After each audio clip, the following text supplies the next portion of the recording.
Welcome to Washington Today on C-SPAN Radio for Tuesday, November 4th, 2025. It is Election Day with key races for New York City Mayor, Governor of New Jersey, and Governor of Virginia, plus California's congressional redistricting ballot initiative.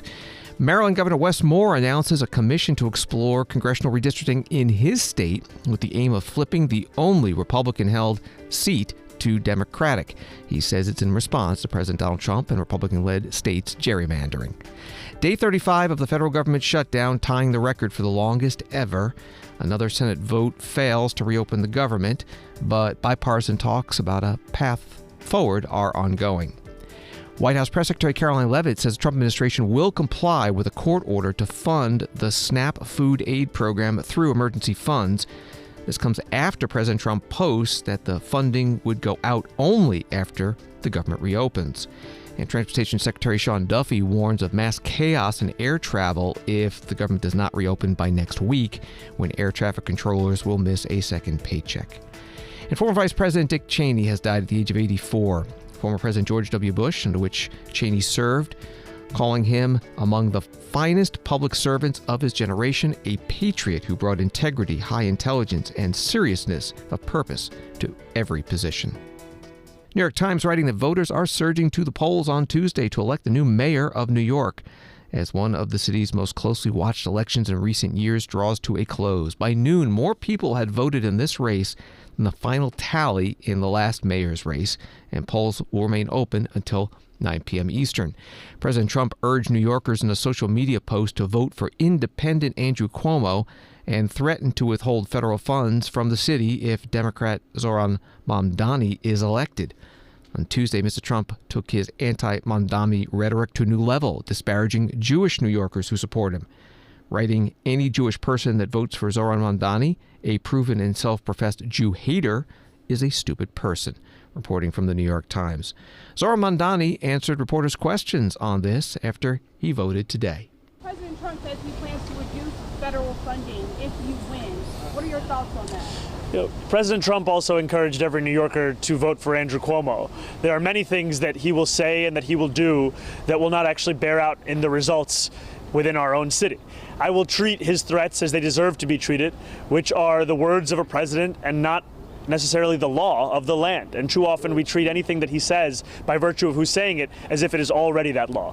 And it is time that we have a mayor who stands up for New Yorkers each and every day, not one who's willing to sacrifice those New Yorkers so that they can stand up for themselves. All right, last question right here. Phone banking. Go ahead. Assemblyman, any last-minute message for New Yorkers who may be concerned that the president will follow through on his threats if you win tonight?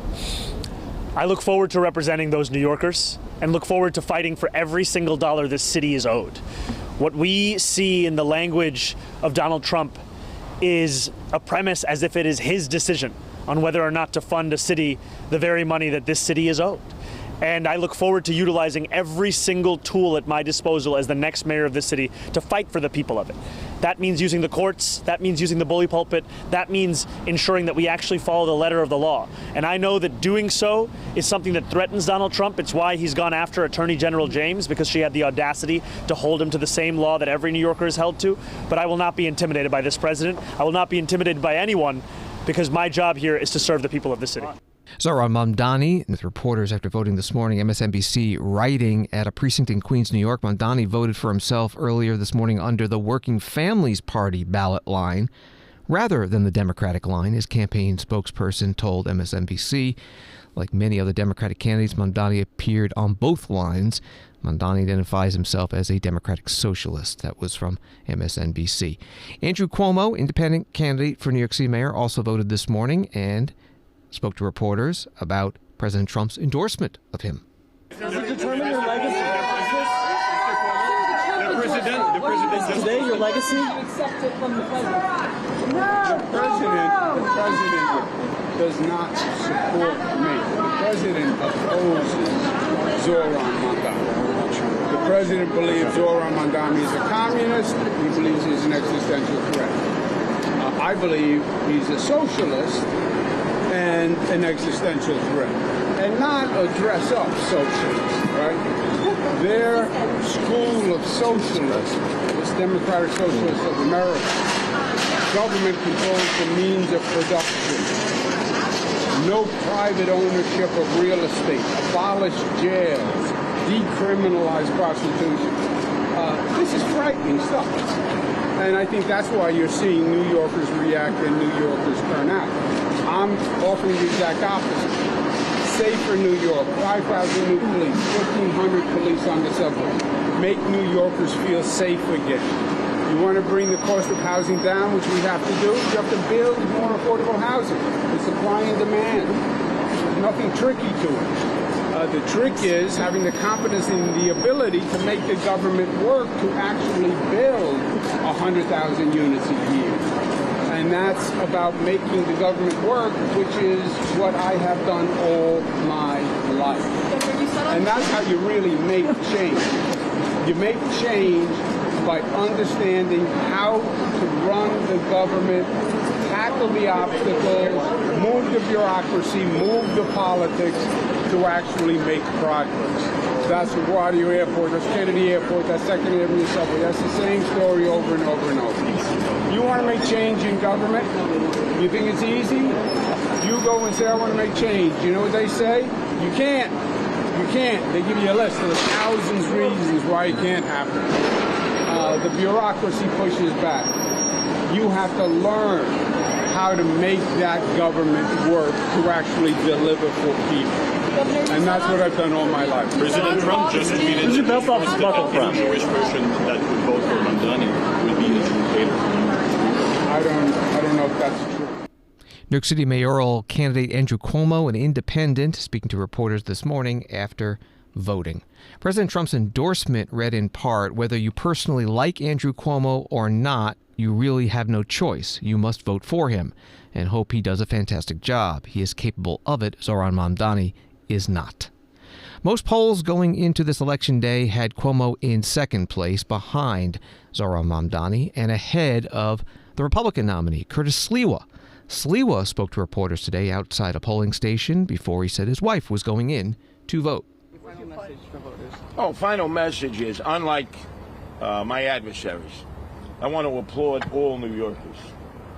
As I've traveled the 5 boroughs and 350 neighborhoods and obviously in the subways every day, I'm excited by the fact that people have been revived to understand that they have a right to vote and they need to exercise the vote. And as I've told them, whether they are friendly towards me or they're supporting one of my foes, we should all be proud as New Yorkers. Look at the unprecedented turnout in the early voting. And I'm sure there's going to be another big round of voting today. I'm getting initial responses from folks that we have at polling sites that people are really engaged.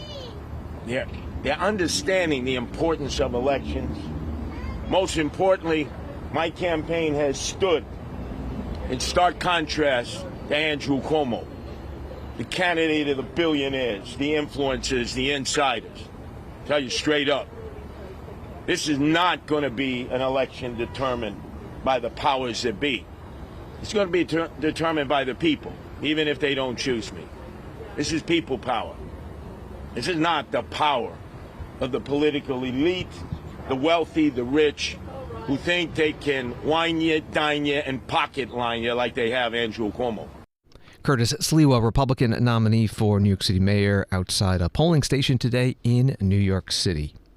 Now to New Jersey, where there's a race for governor today between Republican candidate Jack Ciattarelli and Democratic candidate Mikey Sherrill. WABC writing multiple polling places temporarily closed Tuesday morning in northern New Jersey after precincts fielded emailed bomb threats, later deemed to be not credible, prompting election officials to direct some voters to other polling places. New Jersey Attorney General Matthew Platkin said in part law enforcement responded to threats that were received by email in multiple counties, and that while polling locations have already reopened at some, at others voters will be directed to a nearby polling location to cast their ballot. Newark Public Safety Director Emmanuel Miranda said the emails included fake claims of bomb threats. Again, that was from WABC. Attorney General Platkin was interviewed later on Bloomberg Radio. Well, first off, I want to reassure every voter that we are not going to tolerate anyone trying to interfere with our elections. Voters should have full confidence that today's elections will be free, fair, and they should be able to cast their vote safely. We received by email early this morning a number of threats to polling places across about 8 counties. Law enforcement responded immediately at each polling place. They've secured the polling places, and voters can vote safely. At this time, there is no indication that any of those threats were credible, and almost all of them have been reopened, and we direct you to vote.nj.gov if you have questions about your particular polling site. How many polling sites did these threats actually impact this morning? It's around 24 polling sites across the state, and I should note there's no clear pattern of where they went to. They were statewide. But again, I want to thank law enforcement for their incredible response, quickly securing these sites. Again, no indication that any of these threats were credible. We've secured all the polling sites, and almost all of them have reopened. New Jersey Attorney General Matthew Platkin on Bloomberg Radio. Mikey Sherrill, the Democratic nominee for New Jersey governor, spoke about the bomb threats, the fake ones, after voting today in Montclair, New Jersey. We've heard, checked out all the bomb threats. There are no credible ones yet. Law enforcement's working overtime to keep our elections safe, so I don't see any threat to voting, and I know New Jerseyans, so I know everybody's taking this really seriously, and I'll get out to vote. But no impact so far on any of the operations that you guys have? No, I mean, obviously this is an attempt to suppress the vote here, and I don't think New Jerseyans take very kindly to that kind of tampering in our election system. Mikey Sherrill, Democratic nominee for New Jersey governor, currently a U.S. House member, speaking to reporters after voting in Montclair, New Jersey. Her Republican opponent, Jack Ciattarelli, a former state assemblyman, opened Election Day with voters at the Roxbury Diner in Succossuna, New Jersey, and it was broadcast on Fox News. Jack, a lot of people say this is a blue state. How can this become a red state? What's your answer to that? It is not a blue state. It is a purple state. And the people that will really dictate the outcome of the election are not just Republicans and moderate Democrats that are voting for me. The 2.5 million unaffiliated independent voters that lean right and, like everyone else, are angry about the way things are. They're going to be voting for us. All right. What's your question for Jack? What about affordable taxes? It's just too expensive here in New Jersey. So a couple of things, particularly for our seniors. Are you a senior? No, you know. Yes, oh, you're going to lose a vote, Jack. What I've learned is you always ask before you assume somebody's a senior. Yeah. Number one, we're going to do what Pennsylvania does. We're going to make all retirement income tax free. And once you hit age 70 in New Jersey under Governor Ciattarelli, property tax is frozen for life so you can better afford and plan your retirement. Jack Ciattarelli, Republican nominee for New Jersey governor at the Roxbury Diner in Succossuna, New Jersey, broadcast on Fox News this morning. Polls close in New Jersey at 8 p.m. Eastern, but those in line by then will be able to vote even if it goes beyond that time. The New Jersey Globe reporting that about 300 voters in Bergen County are at risk of their votes not being counted because they didn't place their ballot inside an inner envelope before returning it to county election officials. The Globe has learned these are commonly known as naked ballots. Voters place the ballot in the outer envelope, which has a pre-printed address of the Board of Elections, rather than putting it in the inner secrecy envelope. One option to prevent disenfranchisement is to notify the affected voters, who would have the option of visiting their polling location today or on Tuesday and casting a provisional ballot. That was from the New Jersey Globe. Republican National Committee Election Integrity site on X posting today the RNC is supporting the New Jersey Republican emergency lawsuit to stop the counting of illegal ballots in New Jersey.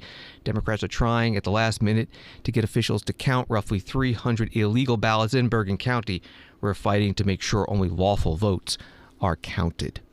There's one other gubernatorial race today. That's in Virginia. Republican Lieutenant Governor Winsome Earl-Sears is taking on former Congresswoman Abigail Spanberger. Virginia Mercury, writing, the Virginia Elections Commissioner Susan Beals told reporters Tuesday morning that the state's election apparatus was running smoothly as voters head to the polls, emphasizing that, quote, we want every eligible Virginian to vote. Winsome Earl-Sears started today in Marshall, Virginia, interviewed and was broadcast on Fox News. Today, Virginia is going to elect a woman governor. That would be me, Steve. It is you versus Abigail Spanberger. What do you want people to know about you? I know that 1.4 million Virginians have already voted, early voting. Today, the polls are open. Yes, awesome. So I want you Virginians to remember how we got here. COVID didn't close anything. The former Democrat governor closed everything. We opened it up thanks to you. You hired us, and we're so grateful that you did. And now here I am, 4 years later, again, asking for your vote. I'm going to make sure you keep as much of your own money in your pocket because you worked hard for it. So taxes are going to be lower. You're going to be safe and secure in your own homes. We know how to do this. We're not going to defund the police. We're not going to get rid of their qualified immunity. And then, of course, we're going to make sure we continue to create jobs. I want to create generational wealth. I want people to have a will to fight over. You understand? Indeed. Republican Winsome Earl Sears in Marshall, Virginia, on the Fox News Channel this morning. Her Democratic opponent for Virginia Governor, Abigail Spanberger, posting on X, Virginia, are you ready to turn the page? Polls are open until 7 p.m. Eastern. Let's win. She included this video. Happy Election Day, everybody. The polls are open and they will close at 7 p.m. If you are in line at 7 p.m., you will be able to cast your ballot. So everybody, if you haven't voted yet, or if your friends or family or coworkers haven't voted yet, make sure they head over to their polling place. If you aren't sure what your polling place is, you can go to abigailspanberger.com/vote and we'll help you find that information. Happy Election Day. Let's go win.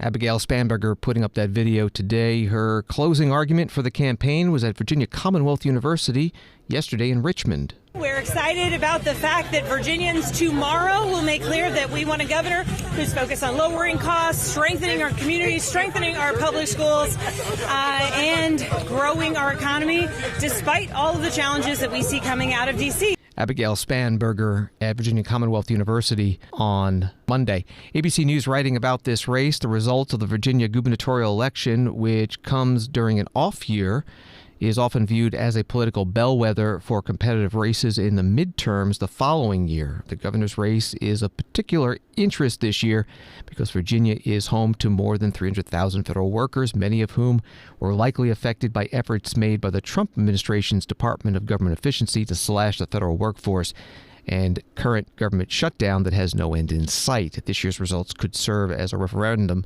on President Trump's second term in a state that he lost 3 times by considerable margins. That was from ABC News.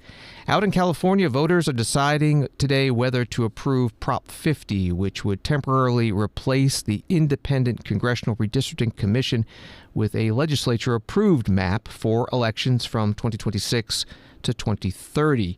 C-SPAN spoke this morning with Cal Matters political reporter Maya Miller. Just to start the basics, what is Prop 50? What does it propose? And if it passes, what changes? Yeah, so Prop 50 is a ballot measure that basically would redraw California's congressional maps. And the goal is to flip 5 Republican-held districts into ones that favor Democrats, and also to shore up some support for Democratic incumbents in a handful of swing districts. So today is the last day for voters in California to weigh in on this ballot measure. And when it comes to interest in the measure itself, how would you gauge that among voters there in California? Definitely, people are tuned in. People are engaged. There were 2 very reputable polls, nonpartisan polls that came out at the end of last week. Both were showed that people were aware of this issue and people are concerned about what the outcome is going to be. Like, people said that it meant a lot to them, what the outcome of Proposition 50 would be. So people are engaged and tuned in. And voters here have been voting for about 4 weeks now. Ballots went out on October 6th. And so today is the final day for people to get in their votes. Governor Newsom has been a large driver in support of it. Who's been the opposition in this case?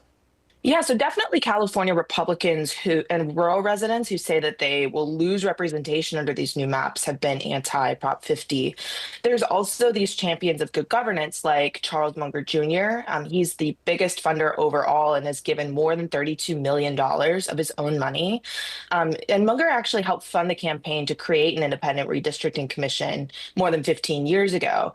And if you didn't know, California is different than Texas, Missouri, Florida, other states where the legislature can just unilaterally redraw their congressional maps. That's not the case out here in California. The voters more than 15 years ago decided to take that map drawing power away from politicians and the legislature and put it in the hands of a citizens redistricting commission, nonpartisan, independent.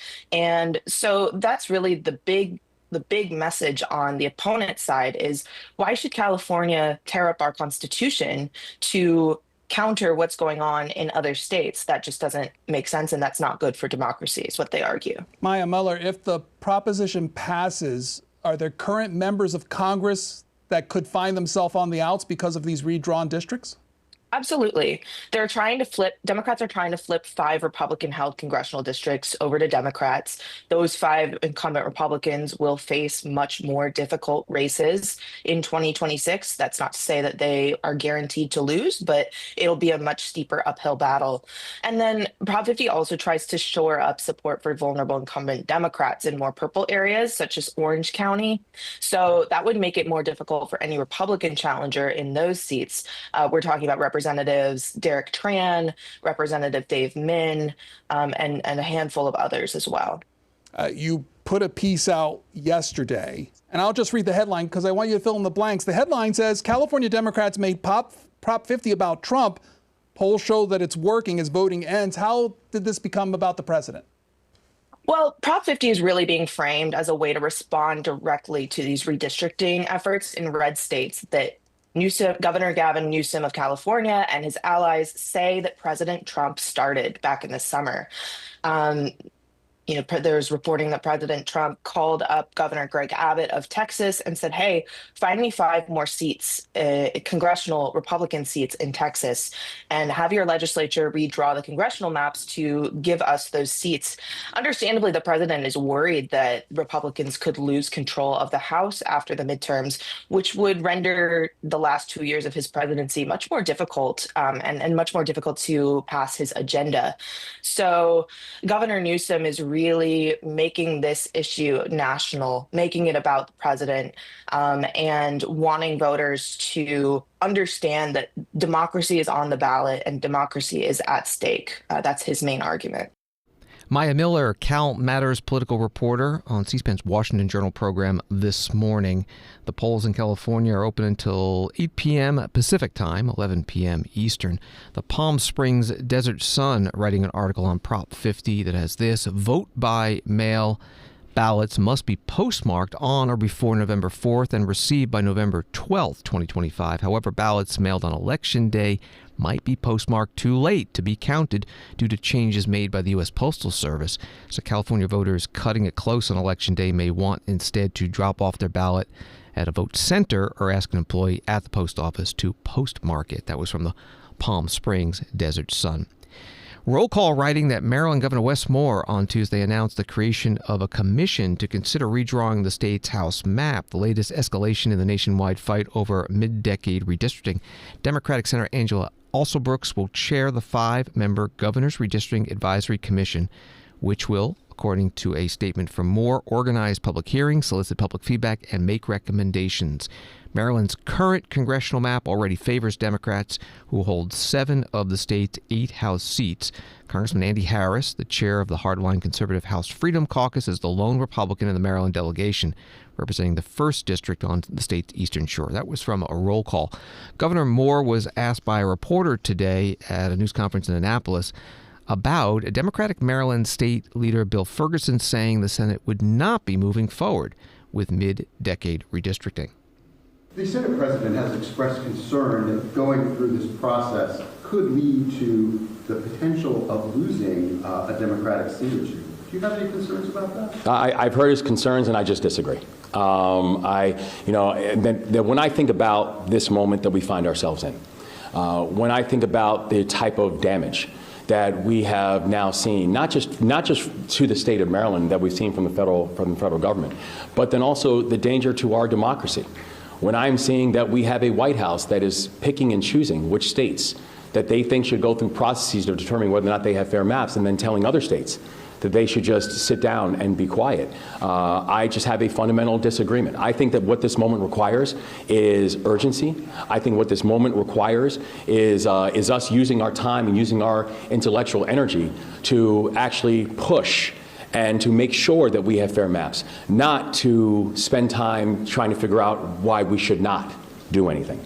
And so I respect his opinion. We have a very fundamental disagreement on this. I think this moment requires urgency, and I think this moment requires us to really think critically and make sure that the people's voices can be heard in a very practical and legal way come next November. Maryland Governor Wes Moore, a Democrat, at a news conference in Annapolis. WBAL-TV reporting on reaction from Maryland's Republican leaders. The Senate Minority Leader Steve Hershey writing, instead of restoring integrity to the process, Governor Moore has chosen to rig the system. This is a partisan power grab disguised as reform designed to silence dissent and cement one-party rule in Maryland. Washington Today continues in a moment. Past president, why are you doing this? This is outrageous. This is a kangaroo court. Fridays, C-SPAN presents a rare moment of unity, Ceasefire, where the shouting stops and the conversation begins. Politico Playbook Chief Correspondent and White House Bureau Chief Dasha Burns is host of Ceasefire, bringing two leaders from opposite sides of the aisle into a dialogue. Ceasefire on the network that doesn't take sides. Fridays at 7 and 10 p.m. Eastern and Pacific, only on C-SPAN. And if you miss an episode, you can find Ceasefire as a podcast at cspan.org/podcasts or wherever you get your podcasts. Welcome back to Washington Today, available as a podcast on the free C-SPAN Now mobile app and wherever you get your podcasts. The White House on Tuesday confirmed that it would follow through on plans to partially fund critical food aid during the government shutdown, despite President Trump's threat just hours earlier that he would withhold the federal assistance. That's how an article at CNN begins. It goes on. Trump sparked widespread confusion earlier on Tuesday when he appeared to abruptly reverse course on the administration's funding plan, writing on Truth Social that SNAP will be given only when those radical left Democrats open up the government, which they can easily do, and not before. That move would have left millions of people without the monthly federal assistance they rely on to purchase food and sparked a fresh legal showdown after a court last week required that the administration keep at least some of the aid flowing. Again, that was from CNN. This came up at the White House briefing with the press secretary, Karoline Leavitt. Can you help clear up some confusion about SNAP benefits? Because the president just posted that they will only be given out when the radical left Democrats open the government and not before. But just yesterday, the administration said it would comply with a court order to expend the full amount of SNAP contingency funds by end of business day yesterday. So did the administration distribute that money or defy that court order? No, the administration is fully complying with the court order. I just spoke to the president about it. The recipients of these SNAP benefits need to understand it's going to take some time to receive this money because the Democrats have forced the administration into a very untenable position. We are digging into a contingency fund that is supposed to be for emergencies, catastrophes, for war. And the president does not want to have to tap into this fund in the future. And that's what he was referring to in his Truth Social post. So the Department of Agriculture, as for the latest SNAP payment in the judge's order, put out guidance to states today on how to get that money to the recipients of SNAP, but it's going to take some time. The best way to get the full amount of SNAP benefits to those beneficiaries is for Democrats to reopen the government. So to anyone who is a SNAP beneficiary at home who needs that assistance, and the president was just saying, this is for people who are truly needy, who need food, who need this assistance from the United States government. Democrats are holding it up and making it difficult for the administration to get those payments out the door. So if you are at home and you want your SNAP benefits, call the Democrats and tell them to reopen the government. Blocking that contingency fund for the future if this shutdown lingers on?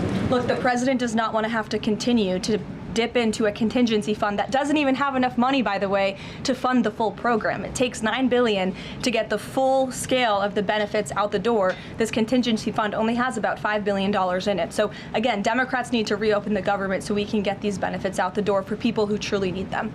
The White House press secretary, Karoline Leavitt, at a news conference today in the White House briefing room. More from the CNN article. Nearly 42 million Americans receive SNAP benefits, which amount to roughly $350 per household per month on average when paid out in full.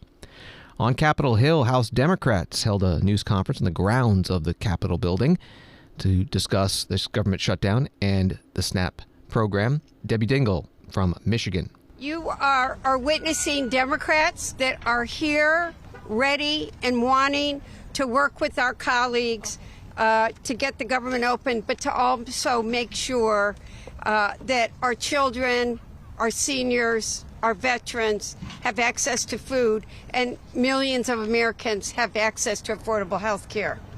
So today we rapidly all brought ourselves together this afternoon because today President Trump openly admitted that he is willing to defy court orders and illegally withhold food from tens of millions of Americans. He has the ability, let us be very clear, to pay full SNAP benefits within 24 hours, but he's choosing to instead let American families go hungry for his own political gain. We believe this is shameless, cruel, and as Democrats, we're not going to stand here while Trump cuts health care costs for millions of Americans or increases the costs and takes food out of the mouths of tens of millions. While Republicans continue to refuse to open the government, and in the face of the administration's cruel actions, we are here because we must prevent 42 million Americans from going hungry.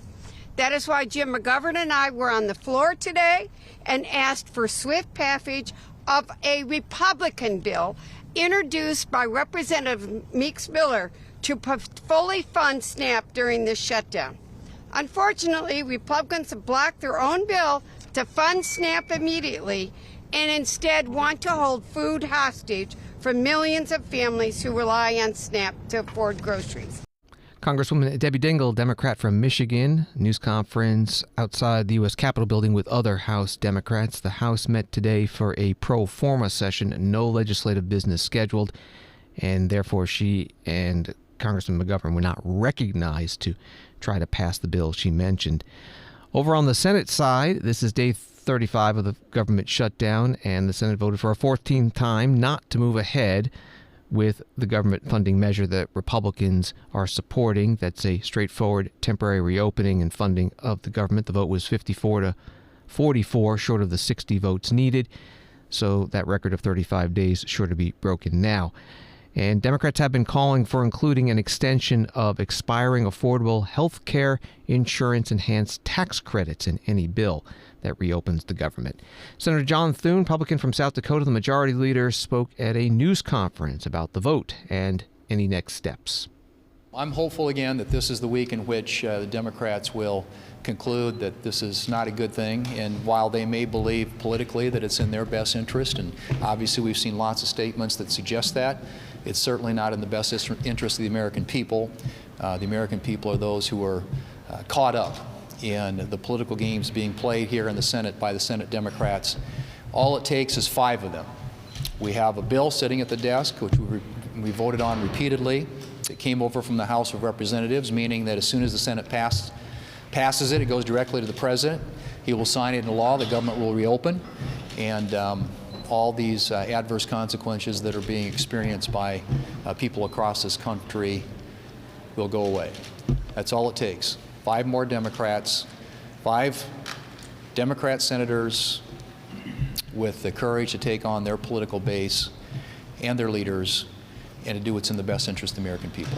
Mr. Leader, walk us through the play call here, the potential play call here, the idea that there might be some sort of an agreement to move the CR to a later date in January, vote Thursday night, Friday night, something like that. And is there a disagreement between the date between the Senate and the House? Well, I think obviously, since we are now into November and the CR, we've lost 5 weeks. So the November 21 deadline no longer makes a lot of sense. So clearly it would have to be extended, and there is a conversation around what that next deadline would be. But the hope and expectation would be that we could get appropriations bills on the floor, get them considered and passed, so that we can fund the government through the normal appropriations process. Nobody wants a year-long continuing resolution, least of all the Defense Department, and the best way to avoid that is to move appropriations bills. The date is still something that's being, I would say, being discussed. And is that because there's an issue in the Senate, or there's disagreement between the Republican leadership in the Senate and the Republican leadership in the House? It's a function of it's Republicans and Democrats in the House and the Senate. I mean, obviously, you've got to have the votes to execute on whatever it is we put on the floor. And so, we want to make sure that we do that in a way that enables us to have success. And if we have to change the date, which we will, here in the Senate to send something back to the House, we obviously want something that will pass the House and will be signed into law by the President. The Senate Majority Leader John Thune, Republican from South Dakota, speaking with reporters today. Axios reporting that the contours of a three-legged plan to end the government shutdown came into sharper focus on Monday, senators and aides told Axios. Two of the plan's three pillars, a vote on Affordable Care Act tax credits and a new short-term funding bill, include significant question marks, but the optimism was unmistakable. GOP senators are at odds over the length of the next spending stopgap, known as a continuing resolution, or CR. While Republicans are willing to give Democrats a vote on the health care tax credit, it's unclear if it will require a 60-vote threshold or just a simple majority. And the plan's third leg seems like the easiest lift, passing a minibus to fund military construction, legislative affairs, and agriculture. It would provide proof of concept that appropriators can still do full-year bills. Part of the article from Axios. The Senate Minority Leader, Chuck Schumer, Democrat from New York, spoke at a news conference about what his caucus has been talking about when it comes to ending the government shutdown. You all just had a very long caucus meeting. We're hearing talk about a possible deal to reopen the government. Where is the Democratic caucus on these conversations? We had a very good caucus, and we're exploring all the options. Yes. Do you believe that President Trump needs to get involved? Do you need him in the room to make a deal? We've been asking for months for Trump to get involved, and he hasn't been. And the fault of this shutdown falls on his shoulders. He's refused to discuss anything with us. Have you blessed the bipartisan negotiations that are going on when it comes to the ACA? Are you supportive of a separate vote on the ACA when we have to open the government? Look, as I said, we had a great caucus. We discussed all of the options. Thank you. The Senate Minority Leader Chuck Schumer, Democrat from New York, speaking with reporters. Before he took those questions, there were opening statements by him and by other members of the Senate Democratic leadership. And Senator Patty Murray of Washington State, ranking member on the Appropriations Committee, talked about the Democrats' desire still to fund the enhanced Affordable Care Act tax credits. As we all know, right now, open enrollment is underway, and Americans are now seeing the true cost of the mega healthcare hike. And look, it's not just the mega healthcare hike because Republican leaders are refusing to do anything. 4 out of 5 people who rely on the ACA enhanced premium tax credits live in states that Trump won. That is why it's a mega healthcare hike. And over 80% of the people who will end up uninsured if these expire are in Trump states. That is why this is a mega healthcare hike. The 5 states with the largest percentage increases where premiums are quadrupling, Trump states. The next 5 where premiums are tripling, all Trump states. The next 5 after that, you guessed it, all Trump states. That is why this is a mega healthcare hike. But Republicans won't lift a finger. I have heard one painful story after the next. Diane in Wenatchee said she's going to see her premium increase by $1,400 a month. Damien told me his family faces a $2,000 monthly increase, and that's just my state. Senator Patty Murray, Democrat from Washington State and ranking member on the Appropriations Committee, news conference today with other Senate Democratic leaders. The House Speaker Mike Johnson, Republican from Louisiana, asked at a news conference today about what's going to happen if the Senate tries to pass a new CR, continuing resolution, temporary government funding measure, that has a different date than the one that the House had passed, which was November 21st.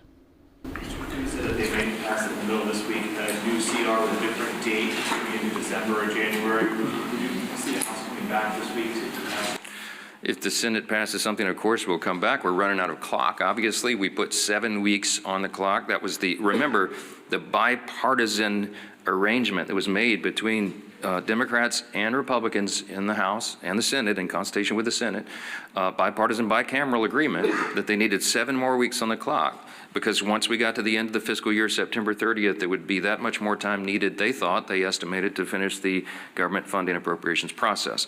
The Democrats have played games, and we've lost so many of those days now. So if they extend it, obviously that logically makes sense to us. I am not a fan of extending it to December because, let's be frank, a lot of people around here have PTSD about Christmas omnibus spending bills. We don't want to do that. It gets too close, and we don't want to have that risk. Well, we're not doing that. We're not doing that.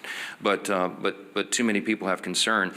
I think putting it into January makes sense, but we've got to obviously build consensus around that. There's some discussion about it. We'll see where it lands. I'm not sure.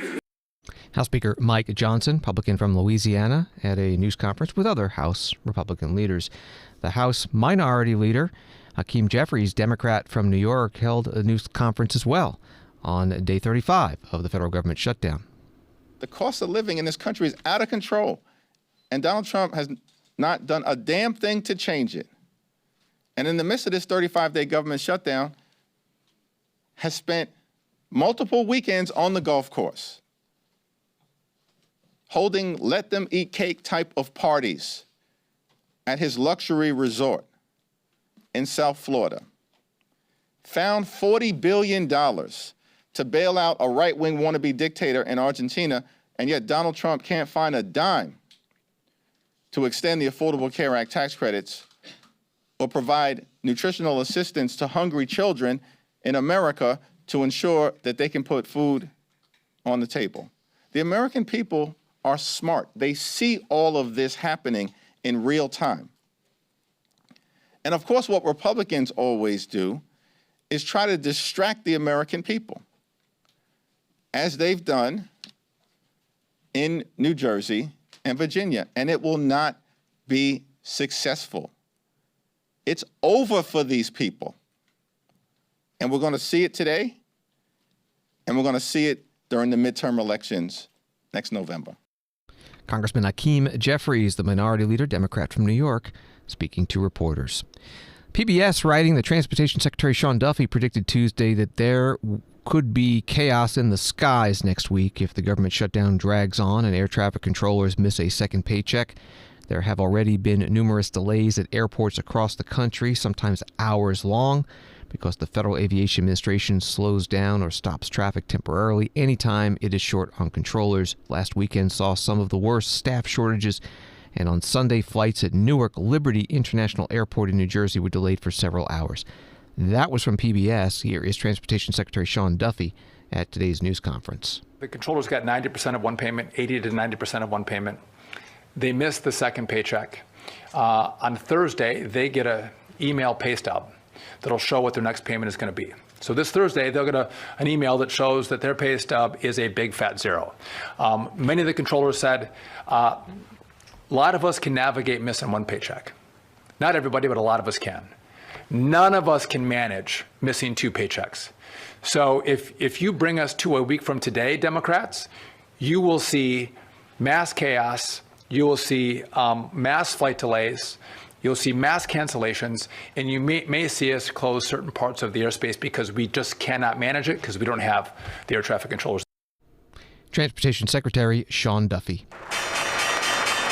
On Wall Street today, the Dow down at 251, NASDAQ down 486, S&P down 80.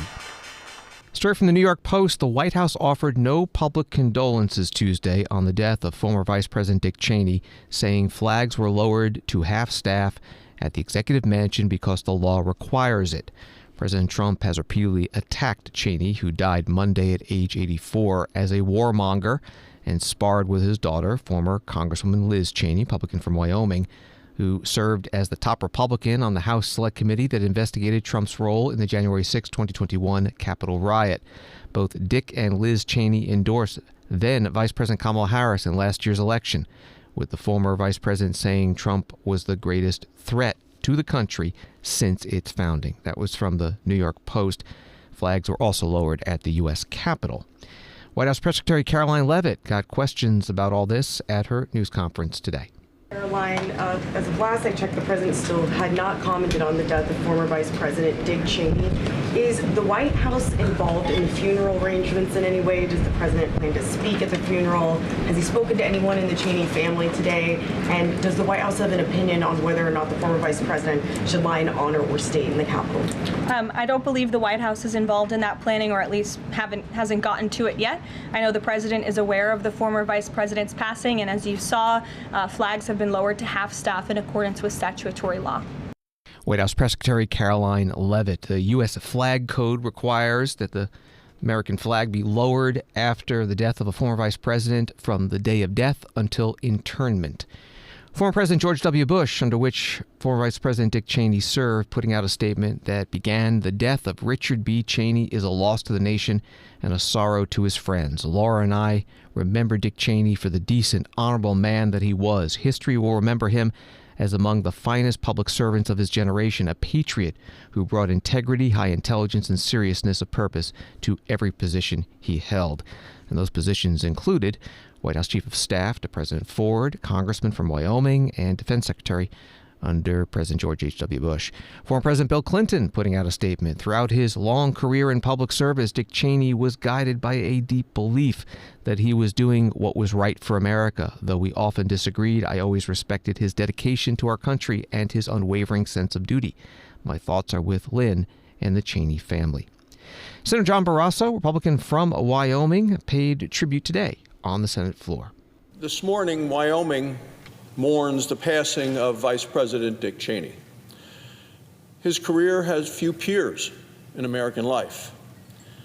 He was a high school football team, my hometown of Casper, Wyoming, within Natrona County High School. He was White House Chief of Staff for President Ford. He represented Wyoming in Congress for 10 years and actually served as the Republican whip in the United States House of Representatives, served as Secretary of Defense for our nation, and was Vice President of these great United States of America. His unflinching leadership shaped many of the biggest moments in domestic and U.S. foreign policy for decades. Dick is going to be remembered as a towering figure who helped guide the course of history, certainly in Wyoming, and also in the United States, and of course around the world. My prayers are with his wife Lynn, with daughters Liz and Mary, and with his grandchildren as they celebrate this incredible man. Senator John Barrasso, Republican from Wyoming, today on the Senate floor. Senator Jack Reed, Democrat from Rhode Island, also paid tribute at the start of an Armed Services Committee hearing.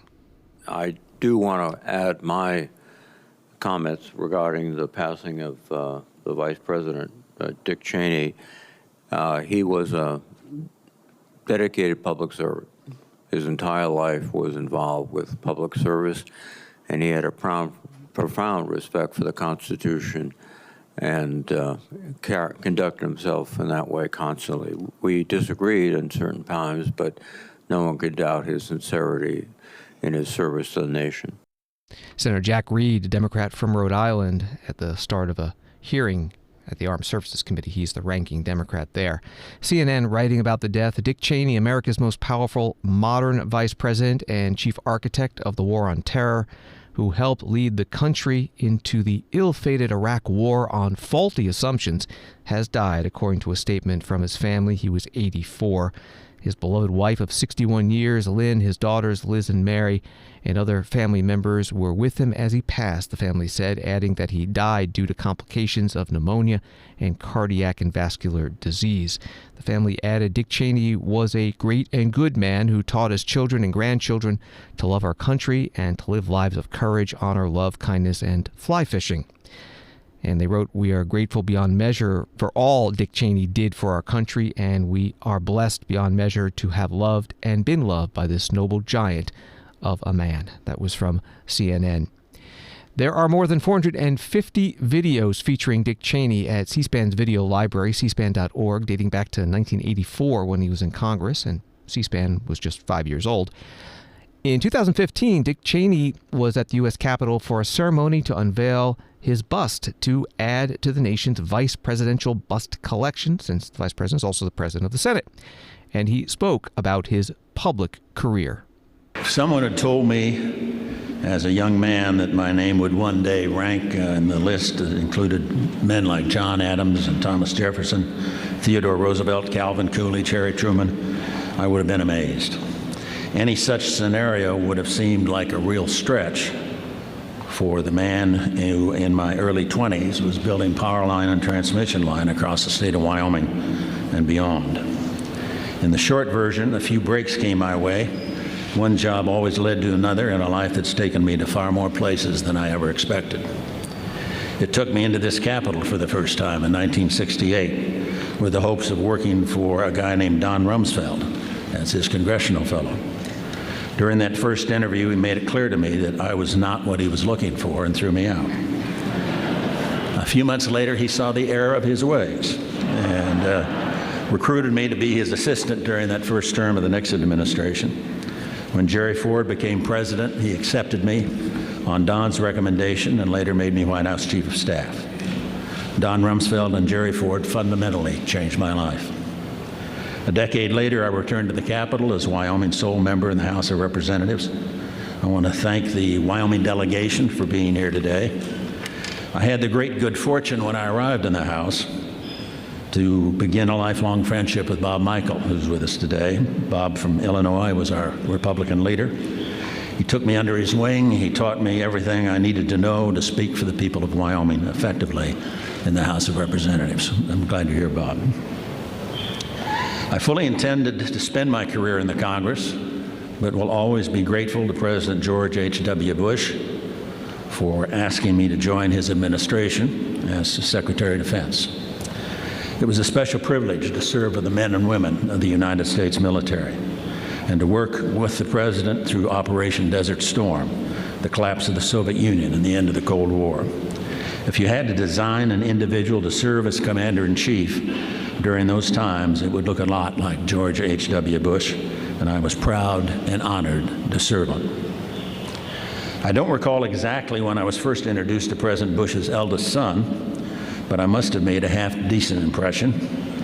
When the time came, Governor Bush needed a running mate, and I got the notion that I could help him find one. That search committee was a diligent little enterprise, and before long we found our man. Former Vice President Dick Cheney in 2015 at a ceremony in the U.S. Capitol honoring his service as Vice President, dedication of his bust. Vice President, also the President of the Senate. Dick Cheney has died at the age of 84. BBC News writing Condoleezza Rice, a former Secretary of State under George W. Bush, credits Cheney for helping to protect the U.S. after the dark days of 9/11. In a lengthy tribute on X, Rice says that she will remember Cheney as a mentor and a friend. That was from BBC News. Thanks for listening to Washington Today. Sign up for C-SPAN's evening newsletter Word for Word and get the stories making headlines in Washington sent to your inbox every day. Subscribe at cspan.org/connect. Have a good night.